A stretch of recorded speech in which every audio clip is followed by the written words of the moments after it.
मागील काही दिवसापासून सांजा गावामध्ये मधोमध रेल्वेचं काम चालू आहे आणि रेल्वे प्रशासनाकडून तिथं रोज ब्लास्टिंग केली जाते आणि ती ब्लास्टिंग बोर ब्लास्टिंग स्वरूपाची आहे. 20 फूट खाली खड्डा घेतात, त्याच्यात मोठमोठे स्फोटकं टाकतात आणि एका टायमाला चेन ब्लास्टिंग 20 ते 30 ब्लास्ट केले जातात. त्याच्यामुळे एवढ्या मोठ्या प्रमाणात व्हायब्रेशन होत आहे. आजूबाजूच्या जवळपास 100 फूट एरियामध्ये घराला तळे जात आहेत. गोरगरीब हातावर काम करून जगणारे लोक यांच्या घराला जर असे तळे जात असतील त्याची नुकसान भरपाई कोण देणार आहे? आणि फक्त काम लवकरात लवकर उरकायचं या दृष्टीतून त्यांनी किती मोठ्या प्रमाणात कंट्रोल प्रमाणे गावातून जाते मधोमध यांनी कंट्रोल ब्लास्टिंग केलं पाहिजे. पण त्याचा कुठलाच प्रकार नाही, काय नाही, कुणाचंच कशावर नियंत्रण नाही.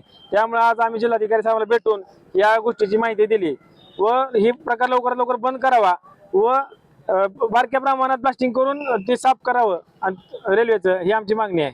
जर यांनी 3-4 दिवसामध्ये जर हा प्रकार थांबला नाही तर युवा सेनेतर्फे काम बंद करून मोठ्या प्रमाणात जन आंदोलन केलं जाईल.